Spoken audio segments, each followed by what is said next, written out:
आपके जीवन का संघर्ष जितना अधिक कठिन होगा, आपकी जीत भी उतनी शानदार होगी। तो ऐसे हमारे जो युवाओं के सबसे बड़े नेता के रूप में स्वामी विवेकानंद जी हैं। उन्होंने अपनी जो ऑटोबायोग्राफी लिखी थी उसमें कहा था, तो जितने भी सारे यूथ लोग हैं तो उन्हें कभी भी संघर्ष से नहीं डरना चाहिए। जीवन है, जीवन में उतार चढ़ाव आते रहते हैं। तो वैसे ही हमारे संविधान में एक पड़ाव आया 1975 का टाइम। 1975 में पहली बार हमारे देश में एमरजेंसी लगी, नेशनल एमरजेंसी। और उस टाइम क्या हुआ कि पूरे देश को बंद कर दिया गया था। इंदिरा गांधी जी का टाइम था। तो उसी टाइम में हमारे देश में मूल कर्तव्य फंडामेंटल ड्यूटीज़ की बात हुई। क्योंकि सब लोग अधिकार की तो बात करते हैं कि हाँ हमें ये अधिकार है, ये अधिकार है, लेकिन हमारे संविधान में कुछ ड्यूटीज़ और कुछ कर्तव्य हमारे हैं जिन्हें हमें करने के लिए बोला गया है। ये अधिकार वैसे हमारे संविधान में शामिल नहीं थे शुरू में। जब ये 42वां संशोधन हुआ 1975-1977 के बीच, जब इमरजेंसी थी उसी टाइम ये लागू किया गया। एक समिति बैठाई गई, सरदार स्वर्ण सिंह जी थे, उनके नेतृत्व में वो कमेटी थी। उन्होंने रिकमेंडेशन दी कि क्या क्या कर्तव्य होने चाहिए एक नागरिक के नाते। अगर हिस्ट्री देखें कि किस टाइप के संविधान में जो कर्तव्य हैं वो मिलते हैं, तो आप देखेंगे जो डेमोक्रेटिक या पूंजीवादी कंट्रियां हैं वहाँ पे आपको कर्तव्य नहीं मिलेंगे, वहाँ पे आपको अधिकार मिलेंगे। वहीं जो समाजवादी जो देश है जैसे चीन हो गए, रूस हो गए, तो वहाँ पे आपको क्या मिलते हैं? कर्तव्य मिलते हैं। कर्तव्यों पे ज़्यादा जोर दिया जाता है कि नागरिकों के कुछ फ़र्ज हैं, कुछ ड्यूटीज़ हैं, उन्हें करना चाहिए। जैसे आप रसिया का देखते हैं तो वहाँ पे देखते हैं कि आप अभी यूक्रेन के साथ जो वार छिड़ा हुआ है तो उसमें क्या वो मानते हैं कि सोल्जरों की ड्यूटी है कि वो लड़ें, चाहे उनका डिसीजन सही है या नहीं है ये मैटर नहीं करता, लेकिन वो अपनी ड्यूटी से नहीं भाग सकते। तो वहाँ पे उसकी बात की जाती है। ऐसे ही चीन में बात की जाती है। लेकिन हमारे देश में इस चीज़ को इंक्लूड किया गया, लेकिन इसे कानून की वजह से लागू नहीं किया गया। ये डिपेंड कर दिया कि लोगों के लिए एक तरीके से आदर्श के रूप में बना दिया गया कि अगर आप चाहते हैं कि आपको संविधान ने कुछ कर्तव्य दिए या नहीं, तो आप ये देख सकते हैं कि हाँ हमें कर्तव्य दिए हैं, और अगर हम उनका पालन अच्छे से करते हैं तो एज अ नागरिक हम अपनी ड्यूटीज निभा रहे हैं। और देखा जाए तो कहीं ना कहीं जहाँ से आपके अधिकार हैं तो दूसरे व्यक्ति के वो कर्तव्य हैं, और दूसरे व्यक्ति का जो अधिकार है वो आपका कर्तव्य है।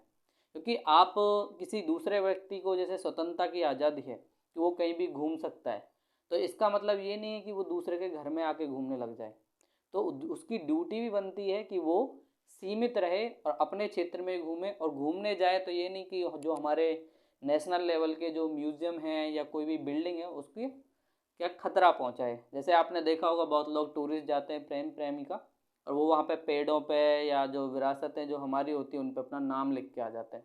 तो वो कहीं ना कहीं एक नागरिक का कर्तव्य जो है उसका उल्लंघन करता है कि उन्होंने उसको एक तरीके से गंदा कर दिया, या उसको जो उसकी पुरानी इमारत की जो पहचान थी उसको भी नुकसान पहुँचाया। तो इसमें बहुत सारे चीज़ें इंक्लूड हैं। सबसे पहली बात है कि ये बोलता है कि संविधान की जो हमारी बुक है उसका हमें पालन करना चाहिए, उसका आदर करना चाहिए, और कोशिश करना चाहिए कि हम उसके बारे में जानें। और इसी के लिए हम सबके लिए संविधान जो क्लास चला रहे हैं कि नॉर्मल भाषा में, आसान भाषा में हम कैसे जान सकते हैं कि संविधान में क्या क्या चीज़ें हैं, बिना इस बात के कि आर्टिकल क्या है, क्लॉज क्या है, क्योंकि उसमें बहुत सारा कन्फ्यूज़न होता है। तो सबसे पहली ड्यूटीज़ यही बोली गई कि संविधान का पालन करें, और हमारे राष्ट्र ध्वज जो है तिरंगा जिसका 3 रंग है, और राष्ट्रगान जन गण मन, उसको हम एक तरीके से सम्मान दें, आदर दें, और जब भी ज़रूरत हो तो उसके लिए खड़े भी हों, और साथ में उसको गाएं भी मिलके। तो ये एक तरीके से बात हमारे संविधान ने बोली है। दूसरी बात, जो हमारी आज़ादी के लिए जिन लोगों ने अपनी जान की बाजी तक लगा दी, और जिन्होंने देश के लिए अपने जीवन के बहुत सारे समय को लगा दिया कि भाई हमारे देश का भविष्य अच्छा हो, तो ऐसे लोगों के विचारों को हमें जानना चाहिए, उनके बारे में पढ़ना चाहिए, उनके संघर्ष की कहानी जानना चाहिए। चाहे वो नेहरू जी हों या पटेल जी हों, अंबेडकर जी हों, बहुत सारे ऐसा नेता हुए, चाहे शहीद भगत सिंह जी हों, जिन्होंने हमारे देश के लिए, आज के नए भारत के सपने को देखने के लिए, आज़ाद भारत के सपने के लिए अपनी जान और अपने जीवन के बहुत सारा समय दिया। तो हमें कोशिश करना चाहिए कि हम उनके सपनों को जानें कि वो कैसा भारत चाहते थे, कैसा हमारा देश हो। तो कहीं ना कहीं हमारे संविधान में वो सारे विचार दिखते भी हैं कि कैसे वो चीज़ें करना चाहिए। तो उनको हमें पालन करना चाहिए, उन्हें जानना चाहिए, और समय समय पर उन्हें याद भी रखना चाहिए और कोशिश करनी चाहिए कि अपने जीवन में अगर हम उनकी एक एक बातें अपना लें तो एक अच्छे नागरिक तो हम रहेंगे ही, साथ में एक अच्छे व्यक्ति के रूप में भी हम उभरेंगे। और फिर उन्होंने बोला कि भाई देश की एकता के लिए हमें काम करना चाहिए, फूट नहीं डालनी चाहिए धर्म के नाम पे, जाति के नाम पे, लिंग के नाम पे, हमें या क्षेत्र के नाम पे या भाषा के नाम पे बंटवारा नहीं करना चाहिए देश के लोगों के बीच। अगर हम समाधान नहीं बन सकते तो कम से कम अपना ऐसा गलत काम ना करें जिसकी वजह से देश को टूटे या आपसी जो भाईचारा है वो बिगड़े, या ऐसी नौबत आए दंगे या प्रसाद हों जिससे देश को नुकसान हो। तो ऐसी चीज़ें हमें नहीं करनी चाहिए। और अगली बात उसमें कहा कि देश को जब रक्षा की ज़रूरत पड़े तो आप लोग सामने आएँ, और जब भी इमरजेंसी में सेवा की ज़रूरत पड़े, जैसे कोरोना महामारी आई तो उस टाइम वॉलेंटियरों की सरकार को ज़रूरत पड़ी कि भाई खाना डिस्ट्रीब्यूट करना है या किसी को एक जगह से दूसरी जगह जाना है उसकी हेल्प करनी है, या voluntarily as a doctor as a nurse आप काम कर सकते हैं, या ट्रांसपोर्टेशन फैसिलिटी दे सकते हैं, फूड दे सकते हैं। तो उस टाइम हमारी जिम्मेदारी बनती थी एज अ नागरिक हम जितना कंट्रीब्यूशन कर सकते हैं वो सारी चीज़ें हम करें। ऐसा ही हो सकता है वार के टाइम सिचुएशन हो जाए कि सरकार को ज़रूरत पड़ जाए हमारे हम सब की, तो हम सबको उसमें शामिल होना चाहिए जिससे कि हमारा देश आसानी से उस वार को जीते ही, और साथ में ही हमें दिक्कत भी ज़्यादा ना हो। तो ये हमें कोशिश करनी चाहिए कि ये सारी चीज़ें बनी रहें देश के लिए। फिर जो हमारी संस्कृति या परंपरा रही है, जैसे कि भारतीय जो समाज रहा है हमेशा से ही शांति प्रिय रहा है और आपसी भाईचारे को और नैतिकता को हमारे समाज ने हमेशा बल दिया है, चाहे हम एंशियंट टाइम में देखें चाहे आज के युग में।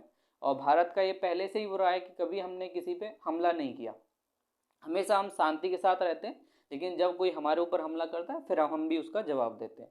तो वही कोशिश हमें करनी चाहिए कि आपस में लड़ाई भी कम हो, और सरकार से अगर कुछ बात हो जाए तो हमें आंदोलन करने का अधिकार है, लेकिन उसमें हिंसा करने का अधिकार नहीं है। ये नहीं कि हम पब्लिक प्रॉपर्टी को नुकसान पहुंचाएं या उसमें तोड़ फोड़ कर दें या प्रशासन की चीज़ों को नुकसान, तो वो गलत है क्योंकि वो तरीका सही नहीं है। लाल किले पे आपने देखा जब किसान आंदोलन हुआ था तो वहाँ पे कैसे फ्लैग को उतारने की कोशिश की थी, तो वो कहीं ना कहीं गलत था। वो हमारे राष्ट्रीय ध्वज की जो हमारी जो पालन है उसके लिए भी गलत था कि वो हमारा मूल कर्तव्य है।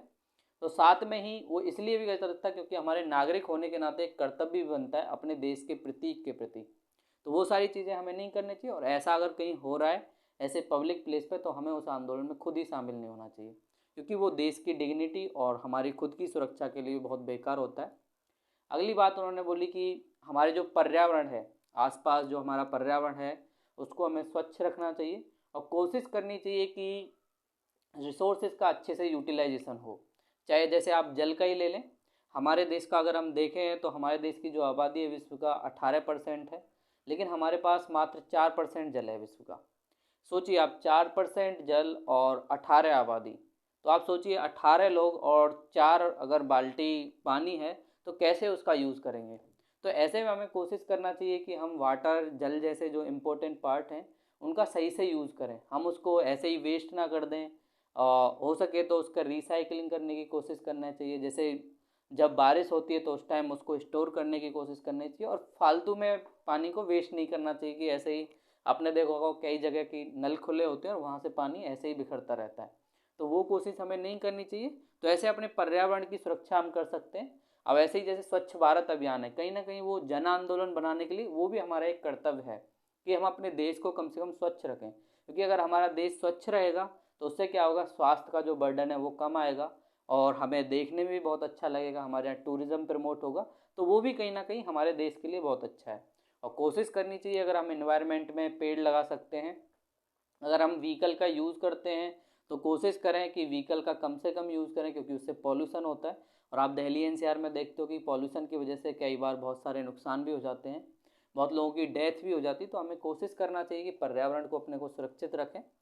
और अगली बात वो बोलते हैं कि भाई व्यक्तिगत विकास के लिए, सेल्फ डेवलपमेंट के लिए हमें कोशिश करना चाहिए, अपनी सोच ऐसी डेवलप करनी चाहिए, ज्ञान ऐसा लेना चाहिए जो तार्किक तरीके से आपकी सोच डेवलप करे, साइंटिफिक मैनर में हम चीज़ें डेवलप करें, और मानवता की बात करें, समाज की बात करें, देश के हित की बात करें, और देश के लोगों की भलाई के लिए हम हमारे पास जो भी चीज़ें हैं, जो भी हमें समाज ने दिया उसको हम वापस दे सकें जब हमें ज़रूरत हो। तो ये सारी चीज़ें हमें हमारे जो ड्यूटीज़ के रूप में काम के लिए बताई गई। और एक लास्ट ड्यूटी जो थी वो ये थी कि भाई 6 से 14 साल के जो बच्चे हैं छोटे छोटे, उनकी एजुकेशन के लिए कोई भी उनके माता पिता हैं या फिर जिन्होंने अडॉप्ट किया बच्चा, तो एज अ गार्जियन उनके काम करें, तो उनकी ये जिम्मेदारी बनती है कि वो उन बच्चों को शिक्षा दिलाएं। और शिक्षा के लिए वो कहाँ जा सकते हैं, या तो सरकारी स्कूल में उन्हें दाखिला दे दें, या 25% प्राइवेट में वो होता है तो उसमें भी वो दाखिला दिला सकते हैं। तो उन्हें कोशिश करना चाहिए कि शिक्षा का जो अधिकार है उन्हें मिलना चाहिए। तो ये हमारा कर्तव्य है। आपने देखा होगा बहुत सारे छोटे बच्चे छोटी छोटी दुकानों पर काम करते रहते हैं, तो उनकी शिक्षा जो मारी जाती है उसकी वजह से वो लेबर बन जाते हैं, और आने वाली जो जनरेशन है वो भी ये गलती करती है, तो वो कहीं ना कहीं फिर दोबारा से गरीबी की चैन में फंस जाते हैं। अगर उन्हें शिक्षा मिल जाती तो हो सकता है कि वो अच्छी जॉब पा लेते, या फिर वो कुछ अच्छा करते जीवन में, जिससे कि उनके परिवार भी उठ पाता और वो भी खुद सामाजिक तरीके से उठ पाते। लेकिन ये सारी बातें तो सही लगती हैं कि हाँ भाई ये सारी चीज़ें करना चाहिए, लेकिन क्योंकि ये कानून के द्वारा आप न्यायालय नहीं जा सकते अगर कोई पालन नहीं करता है, या किसी पे केस नहीं किया जा सकता। ये बातें तो हैं, लेकिन बातें भी ठीक है, लेकिन बहुत सारे लोग बोलते हैं कि ये बातें लिखी तो हैं लेकिन सही नहीं है, इसकी ज़रूरत नहीं थी। क्या नागरिकों को पता नहीं है कि उनके कर्तव्य क्या हैं? तो बहुत सारे लोगों ने ये आलोचना की। बहुत सारे लोगों ने कि इसमें बहुत सारी चीज़ें तो छोड़ दी हैं, जैसे मतदान, जो सबसे बड़ा हमारा कर्तव्य है वोटिंग वाला, उसको तो इसमें इंक्लूड ही नहीं किया है। बहुत लोगों ने बोला टैक्स, बहुत लोग क्या टैक्स बचाते हैं या ब्लैक मनी के थ्रू अपने पैसे को बचाने की कोशिश करते हैं, तो वो भी इसमें इंक्लूड नहीं किया गया। और बहुत सारे लोग बोलते हैं कि कोई क्लियर बात नहीं है, आदर्श को करना चाहिए, तो किस आदर्श को करना चाहिए, कैसे करना चाहिए, ये सारी चीज़ें मतलब क्लियर नहीं है। ये शब्द ऐसे हैं जिनका बहुत बड़ा मीनिंग है, तो इसे हम कैसे कह सकते हैं कि भाई वो ड्यूटीज़ क्या है, कैसे लोगों को हम समझाएंगे। और सबसे बड़ी बात है कि बातें तो की है, लेकिन जब लागू करने की बात आती है, रिसोर्स की बात आती है, लोगों के पास कहाँ इतना रिसोर्स है कि वो अपना वो सही तरीके से वो कर सकें। लेकिन इन सब आलोचना के बाद भी हम कह सकते हैं कि कहीं ना कहीं ये पॉजिटिव तरीके से भी हैं, और ये हमें एक चीज़ बताते हैं, अधिकार और कर्तव्य अलग अलग नहीं है। आपके अधिकार और कर्तव्य एक साथ हैं, और वो एक साथ आपके साथ जुड़े होते हैं। जहाँ आप अधिकार की डिमांड करते हो तो वहीं पे आपका कर्तव्य भी बनता है। तो हमें कोशिश करना चाहिए अधिकार और कर्तव्य को हम साथ साथ लेके चलें। अगर हमें राइट टू प्राइवेसी है तो हमें ये भी कर्तव्य बनता है कि देश की सिक्योरिटी की जब बात आए तो हम आधार जैसे बिल से जो भी डाटा जनरेट होता है उसके थ्रू अपनी सिक्योरिटी को चेक कर सकें। और अगर कोई ऐसे लोग हमारे समाज में आ गए जो नेगेटिव ताकतें हैं और हमारे समाज में कुछ गलत करना चाहते हैं तो उन्हें रोक सकें। और इनका महत्व इस सेंस में कि एक तो ये कि नागरिकों को जागरूकता होती है कि भाई हाँ हमें भी संविधान में कुछ अधिकार दिए हैं। फिर राष्ट्र विरोधी या समाज विरोधी जो काम करता है ताकतें जो हैं उनको रोकने की कोशिश, क्योंकि इसमें कहा गया भाईचारा, एकता और हमारे देश की इंटीग्रिटी को हमें बनाए रखना, तो कहीं ना कहीं उनके लिए भी और न्यायालय के लिए भी हेल्पफुल होता है। कई बार जब न्यायालय किसी चीज़ पे व्याख्या देती है, डिफाइन करती है कि भाई संविधान कहना क्या चाहता है, तो उसमें भी उसके लिए वो हेल्पफुल होती है कि भाई नागरिक को अधिकार दिए लेकिन साथ में उसकी सीमाएं भी हैं देश की सुरक्षा के नाम पे वो पे। और अगर वैसे देखा जाए तो संसद जब चाहे कानून बना के इनको इम्प्लीमेंट भी कर सकती है। तो कहीं ना कहीं ये बैलेंस क्रिएट करते हैं हमारे संविधान में, और संविधान को और अच्छा बनाते हैं कि भाई अधिकार और कर्तव्य दोनों की हम मिलके बात करें। जितना जानना हमें अधिकार जरूरी है उतना ही जानना हमें अपने कर्तव्य जरूरी है, और कर्तव्यों के साथ इन दोनों का अगर हम मेल हम बना दें तो एक अच्छे नागरिक के रूप में, एक अच्छे समाज के रूप में और विश्व की एक सुपर पावर के रूप में हम लोग डेवलप हो सकते हैं। और अभी हमारे देश की जो आबादी है वो लगभग 65% जो है वो यूथ हैं, और यूथों को ऐसी चीज़ें हमें पता हो कि अधिकार और कर्तव्य क्या हैं और उसे वो जिम्मेदारी के साथ अगर निभाते हैं तो ज़रूर हमारा देश एक बड़ा महान देश बनने में आगे जाएगा, और धीरे धीरे हम उसकी तरफ चल भी रहे हैं। बस ज़रूरत है कि हम उस चीज़ को आगे लेके चलें और आगे वैसे ही बढ़ते रहें। तो नमस्कार दोस्तों, बहुत बहुत धन्यवाद आप सभी का।